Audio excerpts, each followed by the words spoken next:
What if the greatest breakthroughs in human history were not born in crowded labs or noisy brainstorming sessions? What if they were whispered into existence in the quietest of rooms, in moments of profound aloneness? It is a startling thought in our hyper-connected world. We are taught that collaboration is king, that great ideas emerge from the friction of many minds working together. We build open-plan offices and fill our calendars with meetings, believing that constant interaction is the pathway to innovation. But history tells a different story. It points to a silent, often overlooked ingredient in the recipe for genius. This hidden tool, this secret weapon of the world's most brilliant minds, is solitude. From the quiet gardens where Isaac Newton pondered gravity to the isolated tower where Nikola Tesla imagined alternating current, solitude has been the unseen architect of progress. It is the space where the noise of the world fades away, allowing a single, persistent thought to take root and grow. It's where the puzzle pieces of a complex problem can finally be assembled without the constant interruption of outside demands. The pattern is too consistent to be a coincidence. The greatest thinkers did not run from being alone. They ran toward it. They sought it out, guarded it, and used it to unlock the deepest chambers of their minds. Why did these brilliant individuals, scientists, artists, philosophers, deliberately choose to be alone? What did they find in the silence that was so absent in the company of others? Or was it an essential strategy for thinking in ways that no one had ever thought before? This essay will argue that it was, and remains, a critical discipline for anyone who wants to do truly original work. We will journey through history, examine the modern science, contrast this with the culture of distraction, and uncover practical ways for you to harness the power of solitude, to think more clearly, create more profoundly, and solve problems more effectively. Our exploration begins not with a theory, but with people. We will step into the lives of figures like Friedrich Nietzsche, who walked for hours alone in the Swiss Alps, composing his most challenging philosophical works in his head. We will visit the secluded room of Emily Dickinson, the poet who rarely left her home, yet traveled to the farthest reaches of human emotion through her verse.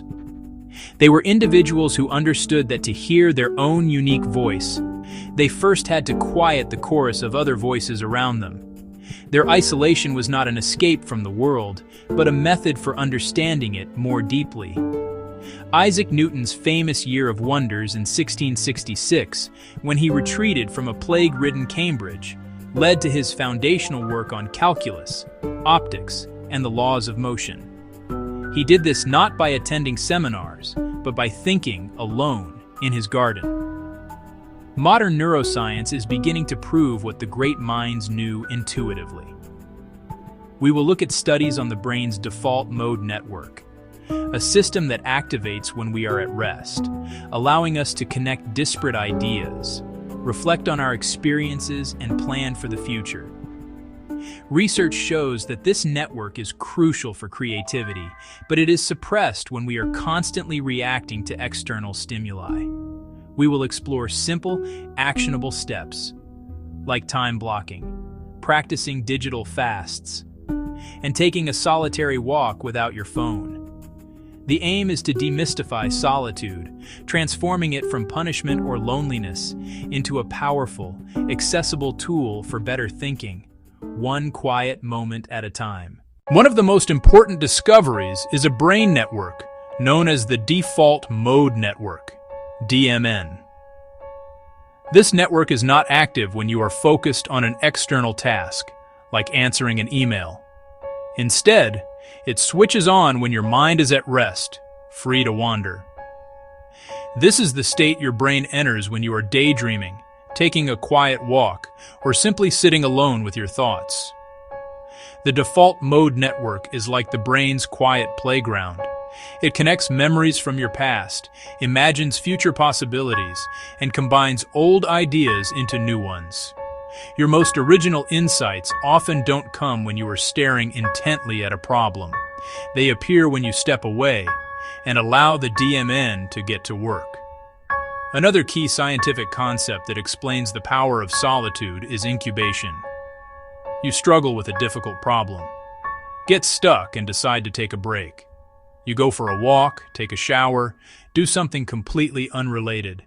Then, suddenly, the solution seems to pop into your head out of nowhere. This is the process of incubation. First, you must load your brain with information. Second, you must step away and divert your attention. Quiet, solitary activities are ideal for this second stage. Walking, gardening, simply staring out a window. Solitude is also crucial for memory consolidation. It allows your brain to review the events of the day, strengthen important neural connections, and file memories away. Furthermore, solitude helps us understand and regulate our emotions. Being alone gives us the space to check in with ourselves without any external pressure. This process of self-reflection is essential for building a stable and authentic sense of self. In the company of others, our identity is often defined by our roles: employee, parent, friend. Solitude allows us to temporarily shed these external identities and connect with our core self. When we are alone, we are often thinking about ourselves, our past, our future, and our place in the world. We are actively constructing and reinforcing the very essence of who we are. We live in the age of interruption. Our attention is the most valuable commodity, and everyone wants a piece of it. Our work environments are often designed for constant interaction. Open-plan offices where conversations and movements are a perpetual distraction. This constant connectivity comes at a steep price.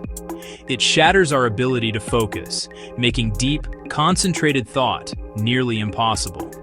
Research shows it can take over 20 minutes to regain deep focus after being interrupted. We spend our days skimming the surface, engaged in what is known as shallow work. We are busy, but we are not productive in a meaningful way. In this age of interruption, we have embraced a coping mechanism: multitasking. We believe we can do it all at once. However, neuroscience tells us a very different story. What we call multitasking is actually rapid task switching, and that switching has a cognitive cost. It burns through mental energy, it leads to more errors, and it significantly slows us down. With divided attention, we can only do shallow work, tasks that do not require intense brain power. Deep work requires long, unbroken stretches of concentration. Solitude offers a direct solution. By setting aside time to be alone and disconnected, you can commit to single tasking. Constant connectivity trains our brains to crave stimulation. We are uncomfortable being alone with our thoughts. Think of your mind like a garden. Distractions are weeds. They choke out your original ideas. Guarding your inner space is the act of tending that garden. It requires discipline. Set boundaries with technology. Schedule specific times to check email and communicate when you need uninterrupted focus. This protection is what allows your best ideas to take root and grow, to create work that is uniquely yours. Solitude isn't about shutting the world out. It's about creating the quiet within so you can finally hear your own voice. The easiest way to begin is by scheduling solitude into your day, just as you would schedule a meeting. Start with just 15 or 20 minutes. For some, it might be a thinking walk. Walking without your phone, without music, without a podcast. Another powerful technique is the digital sunset.